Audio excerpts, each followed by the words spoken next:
Moi, je ne sais pas ce que Israël pourrait faire quand des gens qui se comportent comme des nazis et qui se filment en le faisant, n'entraînent aucune condamnation de la part des États et des politiques. Si la condamnation, immédiate après le moment, mais la vraie condamnation, c'est d'être à côté d'Israël. La vraie condamnation, ça aurait été que tous les États européens disent: «Tant que le Hamas n'a pas relâché les otages, qu'ils crèvent, il n'y aura pas d'argent pour l'UNRWA, nous ne lèverons pas le petit doigt et nous laissons non seulement Israël agir, mais nous nous tenons à ses côtés et nous sommes d'accord avec ce qui sera entrepris.»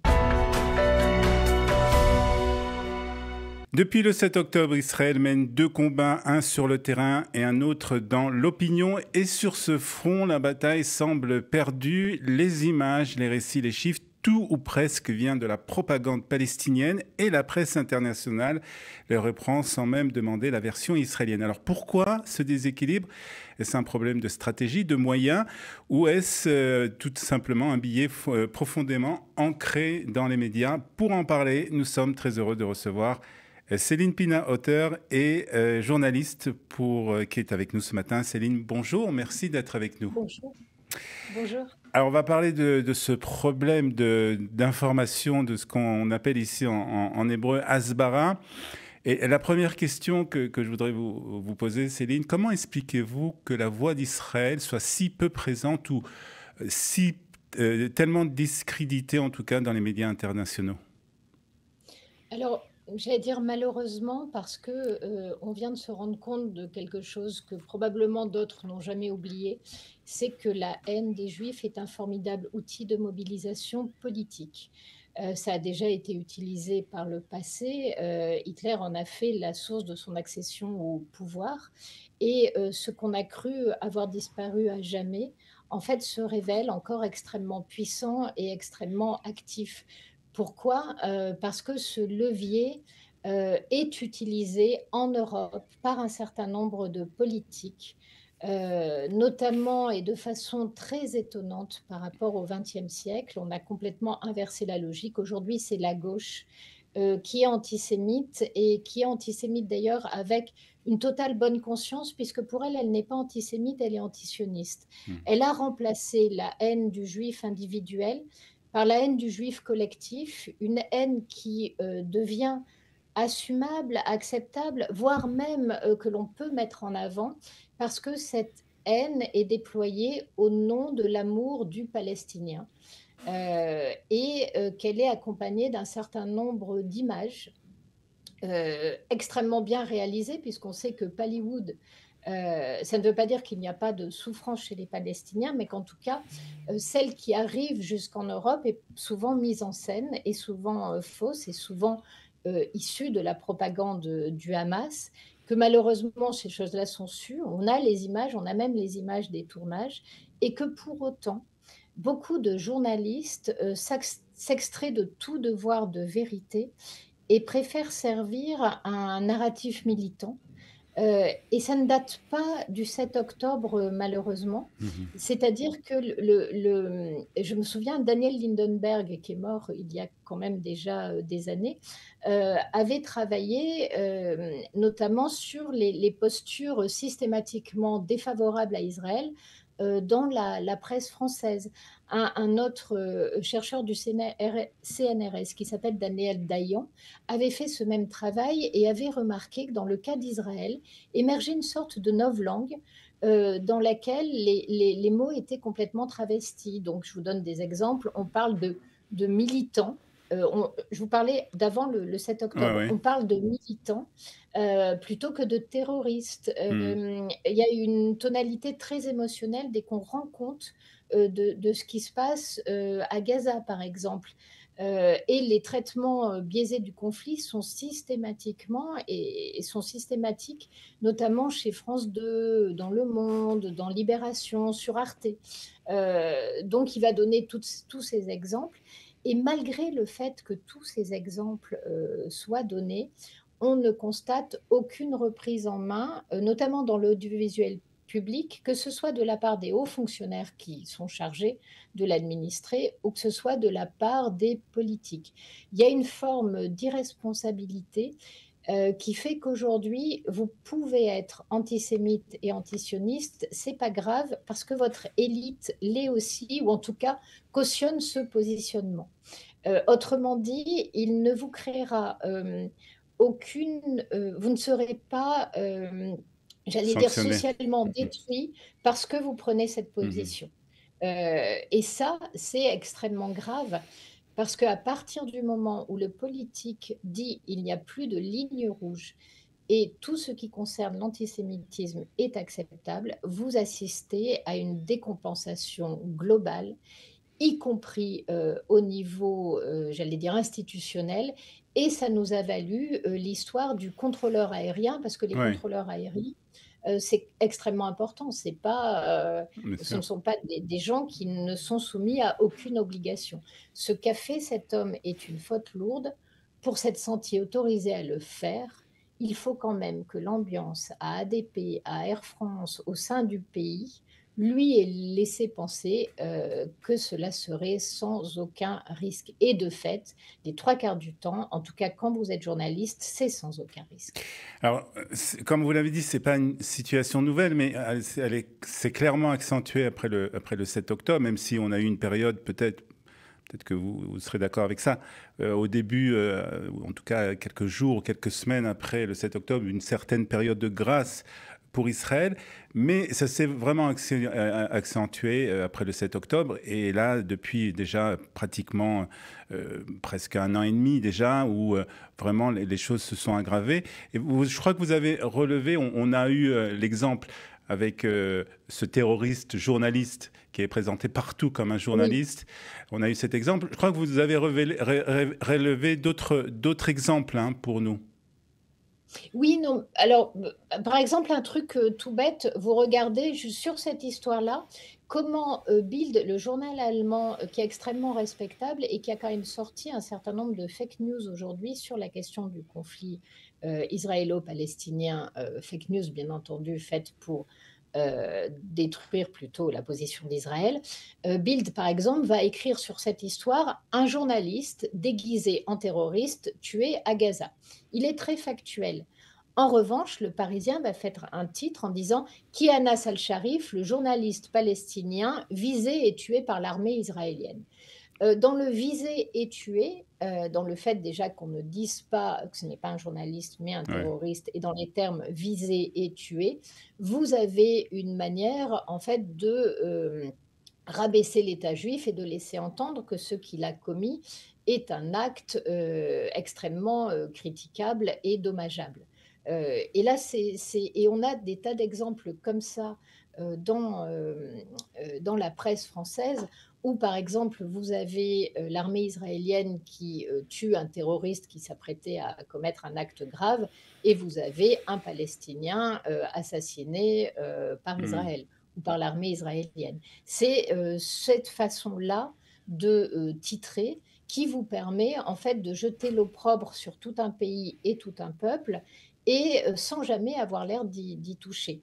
On a eu d'autres choses, c'est-à-dire qu'aujourd'hui I24, pas I24, pardon, France 24 est, sous le coup d'un scandale parce qu'ils ont embauché un journaliste palestinien qui a très clairement appelé à brûler les juifs comme Hitler le faisait. Et à part la direction, du service public, personne ne tombe de l'armoire. Tout le monde sait qu'à partir du moment où vous êtes un journaliste, local palestinien, vous n'avez pas le choix. Vous travaillez, sous, couvert du Hamas.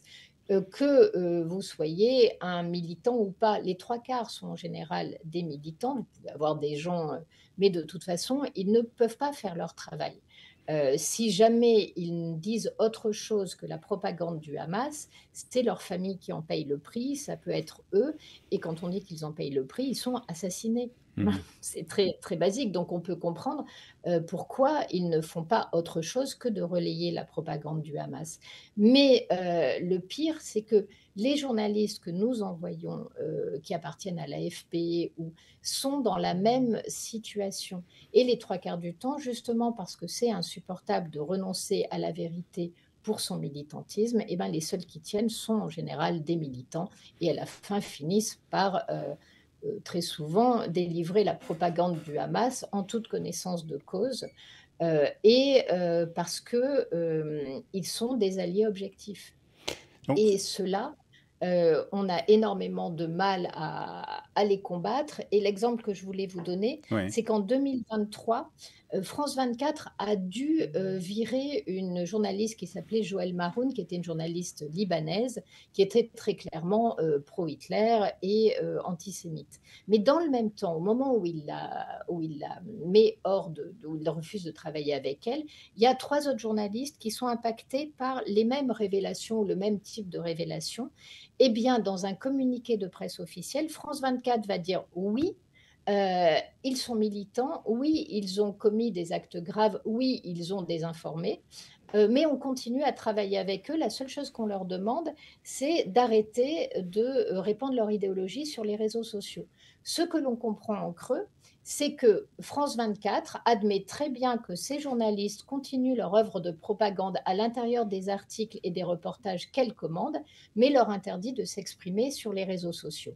Et aujourd'hui, il y a un journaliste, qui est sur la sellette à cause de déclarations pro-hitlériennes, ce qui normalement en Europe, signifie: «Vous êtes viré immédiatement».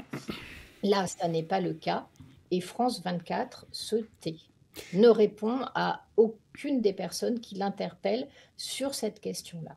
Ça dit quand même, quand vous en arrivez à pouvoir écrire, des tweets pro-hitlériens en étant journaliste, sans être viré par le service public, je vous donne quand même, une idée, de la déconnexion morale, des politiques français et des hauts fonctionnaires Mmh. également, donc de toute une élite. Ce que vous décrivez, c'est terrible et on a l'impression qu'on ne peut rien faire. Alors, on va parler aussi dans un instant du rôle d'Israël, mais déjà au niveau de l'État, est-ce qu'il n'y a pas des choses à faire, des décisions à prendre? Est-ce qu'il n'y a pas des systèmes de contrôle par rapport à ça? Alors, malheureusement, aujourd'hui, c'est, l'État en la personne du président de la République qui est le premier diffuseur d'une forme, d'antisémitisme, acceptée. C'est-à-dire qu'on a des sorties de Jean-Noël Barrot, ou du Emmanuel président Macron. de la République qui sont extrêmement choquantes. Ne serait-ce que je vais être très basique, à partir du moment où un crime contre l'humanité a été commis le 7 octobre, parce que le 7 octobre, c'est pas qu'une date, on en a fait une date pour cacher la réalité. La réalité, c'est un crime contre l'humanité. Sauf que, si les États aujourd'hui reconnaissaient qu'un crime contre l'humanité a été commis, c'est toute leur attitude, lâche, et toute leur façon de se défiler qui leur serait reprochée. Donc, ils ont installé une forme de déni et le refus de reconnaître ce crime contre l'humanité permet toutes les outrances. Et quand vous en arrivez à dire: «Un crime contre l'humanité a été commis», jamais ceux qui l'ont commis n'ont relâché les esclaves qui sont allés razzier sur place. Parce qu'on ne parle pas d'otages, la réalité, c'est qu'ils sont allés chercher des esclaves sexuels ou des esclaves basiques, parce que, dans la logique islamiste, c'est normal. Vous êtes un conquérant, vous avez vaincu, les femmes vous reviennent, les enfants vous reviennent, les hommes vous reviennent, les hommes pour les torturer, les femmes pour les violer et voilà, pour eux, c'est comme ça que cela se passe Mmh. et c'est comme ça que l'on impose, bah, son pouvoir. Quand vous avez un président de la République française qui, face à ça, finit par dire: «Bon, bah, on va reconnaître Ouais. l'État palestinien». Autrement dit, la commission d'un crime contre l'humanité est le premier pas vers la reconnaissance d'un État et vers le fait Mmh. d'accorder à un groupe terroriste, u un État et donc de devenir une puissance régionale. Vous imaginez, les massacres que ça annonce? Ouais. Dès le départ, le Hamas a dit qu'il souhaitait d'autres 7 octobre. Les frères musulmans, qui sont la maison mère du Hamas, ne rechignent pas devant l'idée d'organiser d'autres 7 octobre, que ce soit en Israël ou que Mmh. ce soit en Europe. Et nous, on explique que le massacre est une manière légitime de négocier et d'obtenir ce que l'on veut.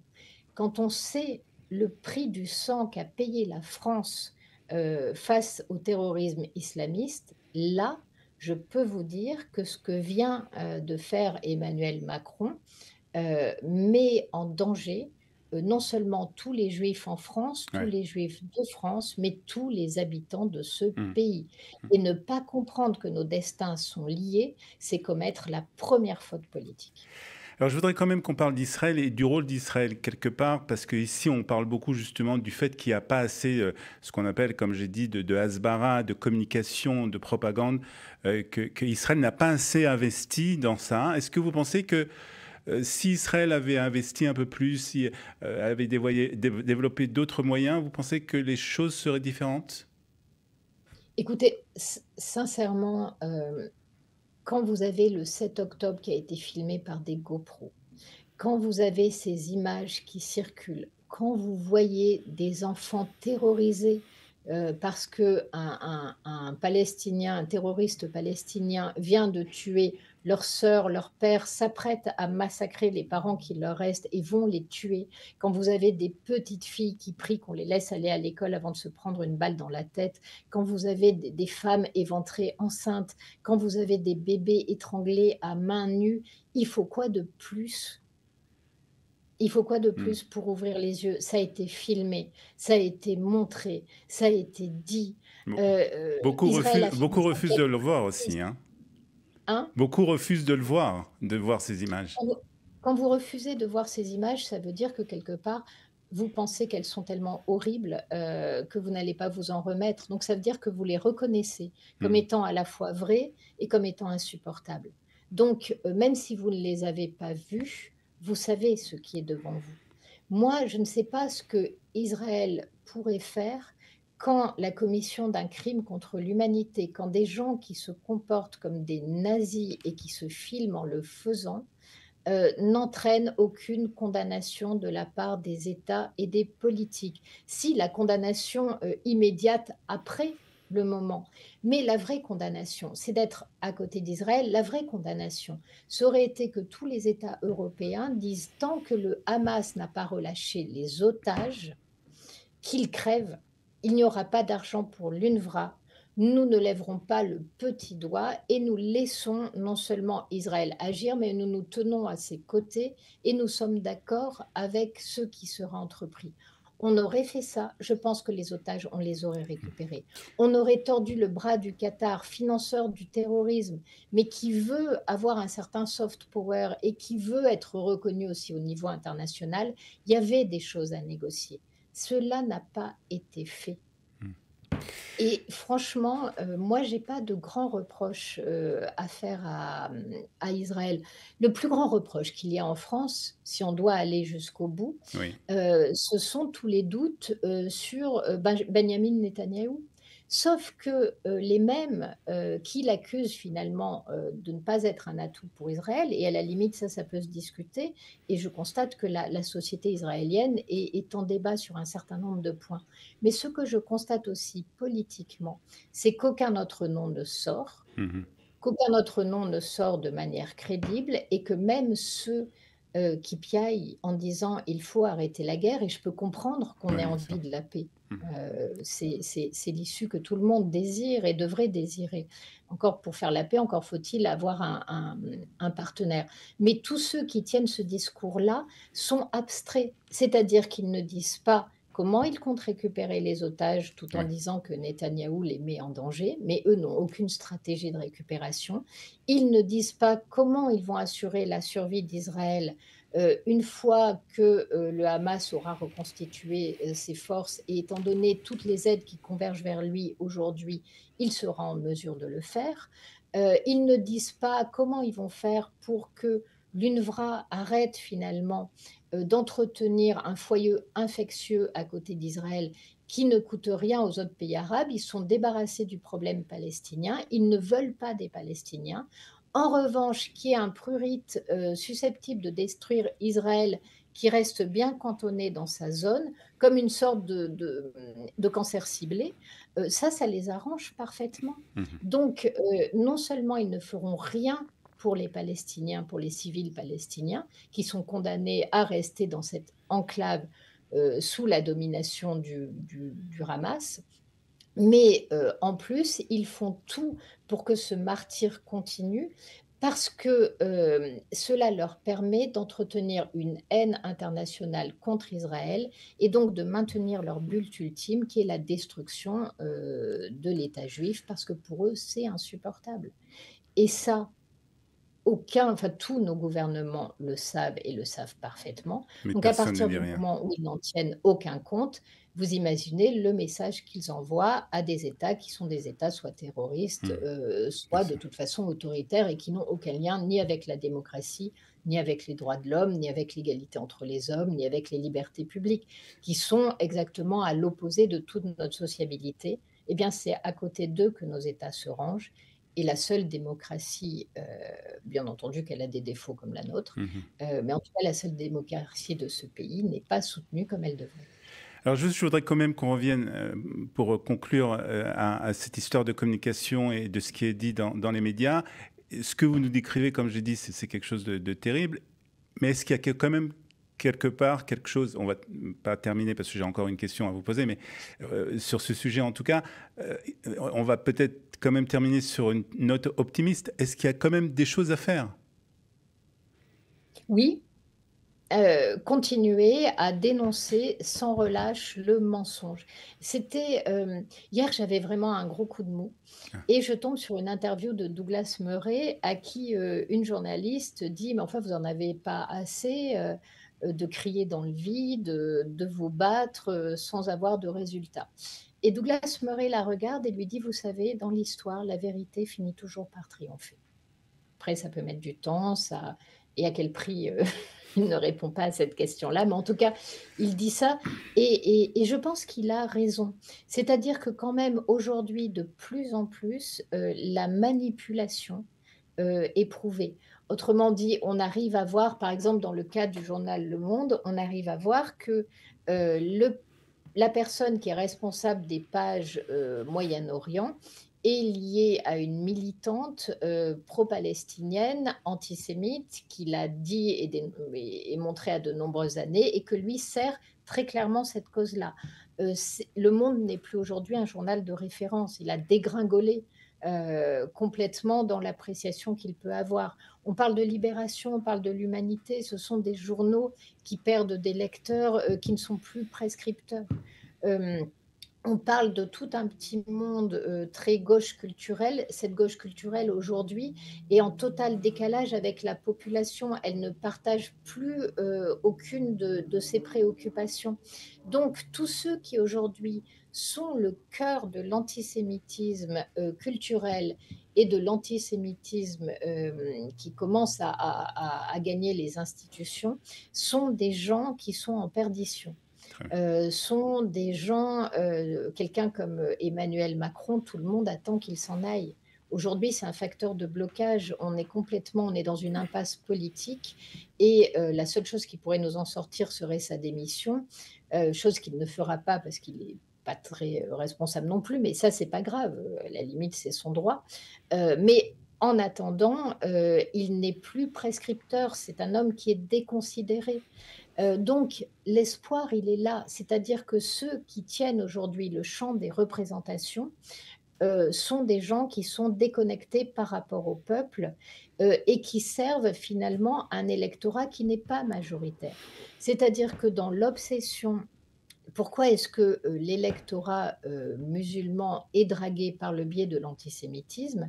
Parce que, une partie de nos politiques pensent que la population musulmane est sous le contrôle des islamistes et ils le croient parce que quand ils regardent les résultats des élections, ils voient qu'il y a un vote musulman qui est très majoritairement, entre les mains de LFI et que LFI conduit à sa guise en utilisant justement, en partie, la haine antisémite Ouais. et la victimisation, raciale. Mais la réalité aussi, c'est que toute une partie de la population d'origine arabo-musulmane ne vote pas, même quand elle a le droit de vote. Donc cette orientation, elle se fait sur un pan très particulier Mhm. de cette population-là, mais que ce qu'oublient aujourd'hui les politiques, c'est qu'on n'agit jamais sans être sous le regard d'une population et qu'aujourd'hui la population française je ne sais pas si, elle a Ouais. été, guérie complètement de son antisémitisme, mais ce que je sais, c'est qu'entre avoir pour voisin Israël et avoir pour voisin le Hamas, elle a choisi. Mmh. Qu'entre avoir pour voisin un juif et avoir pour voisin un palestinien, Ouais. elle a choisi. Mmh. Tout simplement parce qu'elle sait très bien qu'aujourd'hui les Palestiniens qui arrivent en France, s'ils arrivent jusque chez nous, c'est parce que le Hamas a donné son imprimatur et sont des proxys du Hamas. Ouais. Et ce que la population On voit terminera aussi, sur ça, hein, c'est Céline. que pendant qu'on fait rentrer des terroristes, palestiniens, on interdit à Israël, on ne renouvelle pas, les badges des agents de sécurité d'Israël. Donc, on fait rentrer des gens, qui sont des tueurs et on enlève les visas à des gens qui sont des protecteurs. Très bien. Quand vous multipliez les actions de ce genre, je peux vous dire que votre population, elle finit par avoir peur pour elle. Donc, peut-être que, tout ce discours-là met plus de temps à percer Ouais. qu'un discours de propagande relayé par un certain nombre de journalistes, mais quand même, je pense qu'il marque des points et qu'aujourd'hui le réel montre que pour les populations européennes, épouser le narratif du Hamas et soutenir, leur gouvernement quand ils sont complètement sous emprise de ce narratif, les met extrêmement en danger d'une part et en plus peut créer des tensions très fortes à l'intérieur des populations et personne n'a envie, ni de pogrom en France, ni de vivre, des haines communautaires. Mmh. Très bien, on a quand même terminé quand même sur un point, en tout cas optimiste, positif. En tout cas, merci d'avoir été avec nous. Je voulais évoquer encore d'autres questions, mais on n'a plus le temps. On aura l'occasion de se retrouver très Je suis trop bientôt. bavarde. Merci en tout cas, Céline. C'était très, très intéressant comme d'habitude. Et à très bientôt sur Studio Calita. Merci Olivier, au revoir. À bientôt.